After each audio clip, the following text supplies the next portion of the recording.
दोस्तों रशिया और यूक्रेन के ये जो लड़ाई है ये 5.5 महीने से भी अधिक लंबा हो चुका है और अभी तक थमने का नाम नहीं लिया। हालांकि दोस्तों इस लड़ाई को लेके एक्सपर्टों का ये भी मानना है कि इतना जल्दी थमने वाला है नहीं, क्योंकि दोनों देशों की तरफ से ही अपने बेड़े को और भी मॉडर्न और आधुनिक हथियारों से इक्विप्ड किया जा रहा है। और दोस्तों आज के इस वीडियो में आप लोगों को इन दोनों देशों के द्वारा अपने बेड़े में शामिल किए जाने वाले 2 नए और बड़े हथियारों के बारे में बताऊंगा जो लड़ाई में काफी अधिक इंपैक्ट डाल सकता है। वीडियो के पहले हिस्से में जहां पे मैं आप लोगों को रशिया के बेड़े में शामिल किए जाने वाले नया T90M मेन बैटल टैंक के बारे में बताऊंगा, तो वहीं पे दूसरी तरफ वीडियो के आखिरी हिस्से में मैं आप लोगों को ये भी बताऊंगा कि किस तरीके से अब यूक्रेन और अधिक मात्रा में अपने बेड़े में लॉन्ग रेंज रिकॉनेसेंस ड्रोन मतलब जर्मनी के विक्टर ड्रोनों को शामिल करने जा रहा है। तो डिटेल में इन दोनों विषयों के बारे में जानने के लिए वीडियो के आखिर तक बने रहिए और चैनल को सब्सक्राइब और वीडियो को लाइक जरूर कीजिए। दोस्तों 5 अगस्त के दिन रशिया के जो रशियन डेली वेबसाइट है उसके तरफ से एक बड़ा दावा किया गया और बताया गया कि मिनिस्ट्री ऑफ डिफेंस के ऑर्डर को फुलफिल करते हुए उराल लोकोमोटिव इक्विपमेंट प्लांट के तरफ से और एक बैच के स्पेशल इक्विपमेंटों को मिनिस्ट्री ऑफ डिफेंस को सप्लाई किया गया है। और दोस्तों इस बैच में बताया जा रहा है कि T90M जैसे टैंक के साथ साथ BREM-1M आर्मर्ड रिपेयर व्हीकल है। दोस्तों बताया ये भी जा रहा है कि ये जो 2 हथियार है इसे रशिया के जो स्पेशल मिलिट्री ऑपरेशन है मतलब यूक्रेन के ऊपर रशिया के जो हमले है उसमें भेजा जाएगा। और फिलहाल ये देखा जा रहा है कि कहां पे इस तरीके के हथियारों का आवश्यकता है और इस आवश्यकताओं को जांचने के बाद ही रशिया की तरफ से वहां पे इन हथियारों को पहुंचाया जाएगा। और दोस्तों इसका सिंपल मतलब ये है कि यूक्रेन के लड़ाई में रशिया की तरफ से और 2 बड़े हथियारों को डिप्लॉय किया जा रहा है और ये हथियार एक तरीके से जहां पे रशिया को मदद करेगा तो वहीं पे इस लड़ाई को और लंबे खींचेगा। दोस्तों T90M और BREM-1M व्हीकलों को लेके कहना यह है कि ये असल में Ural transport mechanism manufacturing design bureau की तरफ से निर्माण किया गया है, एक नया हथियार है और फिलहाल इसका मास प्रोडक्शन शुरू किया गया है। दोस्तों यहाँ पे जो पहला हथियार मतलब T90M ये असल में 1990 के दशक में रशिया की तरफ से बनाया गया T90 टैंकों के सबसे आधुनिक वेरिएंट है और रिपोर्ट के मुताबिक ये 40 टन से अधिक भारी है। हालांकि ये जो टैंक है ये काफी अधिक रफ्तार से ट्रैवल कर सकता है और रिपोर्ट के मुताबिक ये 70 किलोमीटर के रफ्तार से दौड़ने में सक्षम है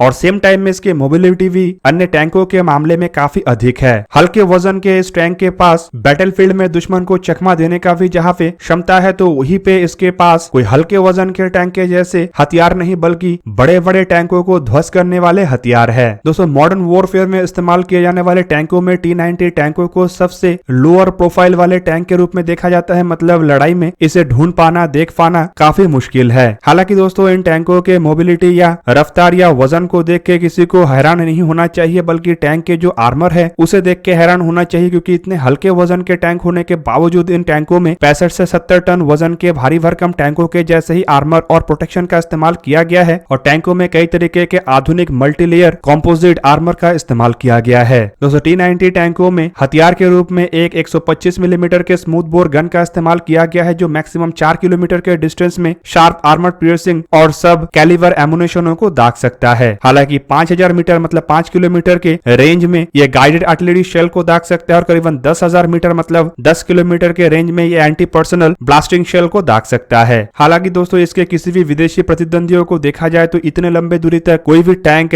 गोलों को दागने में सक्षम नहीं है और अधिकतम ऐसे टैंकों का रेंज 3 किलोमीटर ही होता है, चाहे वो जर्मनी के लेपर्ड टैंक हो या अमेरिका के एब्राम टैंक हो। हालांकि इसके अलावा इन टैंकों के कैनन के द्वारा एंटी टैंक गाइडेड मिसाइलों को भी दागा जा सकता है और टैंक के पास सेकेंडरी अन्य हथियार भी है। सेकेंडरी हथियार के रूप में इसमें 7.62 मिलीमीटर के मशीन गन के अलावा 12.7 मिलीमीटर के हैवी मशीन गन का भी इस्तेमाल किया गया है। दोस्तों T90 के आधुनिक वेरिएंटों के टैंकों को दुनिया के सबसे ताकतवर फायर कंट्रोल सिस्टम से भी लैस किया गया है और इसमें गनर के लिए जहां पे एक बेहतरीन नाइट साइट का इस्तेमाल किया गया है तो वहीं पे कमांडर के लिए यहाँ पे पैनोरामिक साइट का इस्तेमाल किया गया है और टैंक में ऑटोमेटिक टारगेट ट्रैकिंग और 2-वे गन स्टेबलाइजेशन सिस्टम भी है। इसमें identification friend and fro navigation system और कई तरीके के इनोवेटिव फीचर भी है। फायर कंट्रोल सिस्टम टारगेट को लंबे दूरी से ट्रैक कर सकता है, इवन इसकी इंफॉर्मेशन को भी हासिल कर सकता है और अन्य टैंकों को प्रोवाइड कर सकता है। इन टैंकों के जो गन स्टेबलाइजेशन सिस्टम है ये इतना बेहतरीन है कि तेज रफ्तार में टैंक जब उबड़ खाबड़ रास्ते से ट्रैवल करता है तब भी ये एक्यूरेसी के साथ अन्य ट्रैवलिंग इक्विपमेंट या तेज रफ्तार में दौड़ने वाले टैंकों के ऊपर हमला कर सकता है। इवन एक बार अगर गन को टारगेट में सेट कर दिया जाता है तो चाहे जितना भी उबड़ खाबड़ रास्ते से ये टैंक चले ये गन अपना निशाना नहीं भूलता। दोस्तों T90 टैंकों को ऑल वेदर टैंक भी कहा जाता है क्योंकि ये चाहे दलदल वाला एरिया हो, जंगल हो, पानी हो, बर्फीला एरिया हो या फिर पहाड़ी एरिया, सब जगह में ऑपरेट हो सकता है। हालांकि इस कंडीशन को देखते हुए टैंक में एक ताकतवर इंजन का भी इस्तेमाल किया गया और रिपोर्ट के मुताबिक इसका जो इंजन है ये 1000 हॉर्स पावर के इंजन है और ये क्रॉस कंट्री में भी ऑपरेट हो सकता है। इवन 30 डिग्री के चढ़ान में भी टैंकों को आसानी से ले जा सकता है।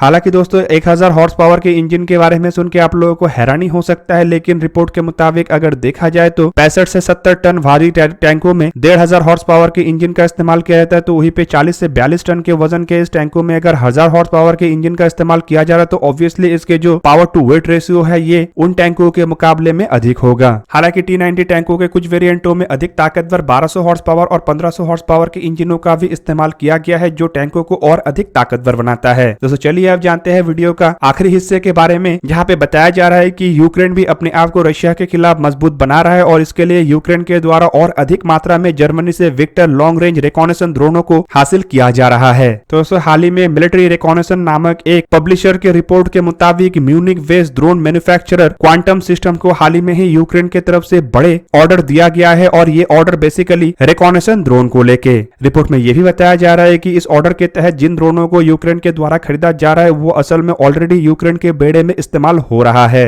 बताया जा रहा है कि इस बार ऑर्डर के मुताबिक काफी बड़े मात्रा में ड्रोनों को यूक्रेन के बेड़े के द्वारा खरीदा गया है और इन्हें फिलहाल डिलीवरी के लिए तैयार किया जा रहा है। तो वहीं पे यह भी बताया जा रहा है कि यूक्रेन के आर्म फोर्सेस के अधिकारियों को इन ड्रोनों को ऑपरेट करने को लेकर ट्रेनिंग देने के बाद इसका डिलीवरी शुरू किया जाएगा। हालांकि दोस्तों ऑपरेशनल सीक्रेसी के कारण कंपनी की तरफ से किस तरीके से ड्रोनों का डिलीवरी किया जाएगा, कब डिलीवरी किया जाएगा, कौन से माध्यम से डिलीवरी किया जाएगा, इसके बारे में कोई जानकारी नहीं दिया गया है। इवन अन्य कई तरीके के तथ्य या फिर डील रिलेटेड डेटा को कंपनी की तरफ से फिलहाल छुपाया गया है। इसके पीछे मेन कारण है यूक्रेन और रशिया के इस लड़ाई के कारण डिलीवरी के दरमियान डिलीवर किए जाने वाले ड्रोन या ड्रोन को डिलीवर करने वाले माध्यम के ऊपर कोई हमला ना हो जाए। पर कंपनी का कहना है कि इस तरीके के ड्रोन के ऊपर महारत हासिल करने के लिए केवल मात्र 4 दिन का ट्रेनिंग का आवश्यकता है और उसके बाद यूक्रेन के बेड़े के फोर्सेस के द्वारा इसका इस्तेमाल बेहतरीन ढंग से किया जा सकता है। दोस्तों बताया जा रहा है कि ये ड्रोन कुछ और नहीं बल्कि विक्टर रिकॉनेसेंस ड्रोन है। हालांकि दोस्तों कंपनी के वरिष्ठ अधिकारी की तरफ से भी इसे लेके बयान दिया गया और कंपनी के वरिष्ठ अधिकारी का कहना है कि उनके लिए सबसे बड़ा चैलेंजिंग विषय यह है कि किस तरीके से इन ड्रोनों का डिलीवरी यूक्रेन तक किया जाए। आपके जानकारी के लिए बता दूं कि यूक्रेन और रशिया की लड़ाई शुरू होने के बाद वेस्टर्न देशों की तरफ से कई तरीके के हथियारों का डिलीवरी यूक्रेन को तो किया गया है, लेकिन इनमें सबसे बड़ा मुश्किल तब होता है जब यह हथियार लेके जहाज या जमीनी ट्रांसपोर्ट इक्विपमेंट यूक्रेन के बॉर्डर को क्रॉस करता है और यूक्रेन के अंदर प्रवेश करने के बाद रशिया की तरफ से इसके ऊपर घात लगा के हमला किया जाता है। ऐसे में सभी संस्थाओं का टेंशन इसे लेके ही है किस तरीके से ये लॉजिस्टिक को संपूर्ण किया जाए। दोस्तों यहाँ पे आपके जानकारी के लिए बता दूं कि विक्टर ड्रोन जिसे म्यूनिक बेस्ड क्वांटम सिस्टम की तरफ से डेवलप किया गया है, असल में ये कंपनी ड्रोनों का ही डेवलपमेंट करता है और कंपनी की तरफ से कई तरीके के छोटे आकार के ड्रोनों के अलावा वर्टिकल टेक ऑफ ड्रोनों का भी डेवलपमेंट किया गया है और विक्टर इनके सबसे रिनाउंड ड्रोन है जिसका इस्तेमाल जर्मनी के अलावा केवल मात्र यूक्रेन की तरफ से किया जा रहा है। और आपके जानकारी के लिए यह भी बता दूं कि विक्टर ड्रोन असल में एक रिकॉनेसेंस ड्रोन है, मतलब दुश्मन के ऊपर यह निगरानी के लिए काम आता है, ना कि दुश्मन के ऊपर यह हमला कर सकता है। पर यूक्रेन के बेड़े को अगर देखा जाए तो अब तक यूक्रेन के द्वारा अगर रशिया के ऊपर बड़े बड़े हमला करने में किसी एक हथियार ने यूक्रेन को सबसे अधिक मदद किया है तो वो है ड्रोन। यूक्रेन कई तरीके के ड्रोनों को वेस्टर्न देशों से हासिल किया है और इनमें सबसे सक्सेसफुल ड्रोन के रूप में Turkish Bayraktar TV2 unmanned aerial vehicle को देखा जाता है, जो एक तरीके के अटैक ड्रोन है, लेकिन आकार में छोटा होने के साथ साथ ये कम डिस्टेंस में काम कर सकता है। लेकिन अब तक सबसे कारीगर रूप में इन ड्रोनों के द्वारा ही यूक्रेन की तरफ से रशिया के जमीनी ठिकाने इवन आर्मर्ड कॉलम के ऊपर हमला किया गया है। इवन कई बार घात लगा के इन ड्रोनों का इस्तेमाल करके यूक्रेन रशिया के बड़े बड़े हथियारों को भी तबाह किया है और इसी कारण से रशिया यूक्रेन के बेड़े के लगभग सभी तरीके के ड्रोनों को निशाना बनाना चाहता है। और एक तरीके से देखा जाए तो हवा में उड़ने वाले किसी भी इक्विपमेंटों को देखने के बाद तुरंत ही रशिया की तरफ से एक्शन लिया जाता है, क्योंकि रशिया को भी यह महसूस हो चुका है कि ये जो ड्रोन है जो यूक्रेन के हाथ में वेस्टर्न देशों की तरफ से दिया जा रहा है, ये रशिया के आगे ना बढ़ने के सबसे बड़ा कारण है। तो दोस्तों ये था आज का वीडियो। अगर आपको वीडियो अच्छा लगा तो लाइक कीजिए और मेरे चैनल को सब्सक्राइब कीजिए और साथ में बना हुआ बेल आइकन को भी प्रेस कर दीजिए ताकि आप मेरा वीडियो देख पाए सबसे पहले। जय हिंद।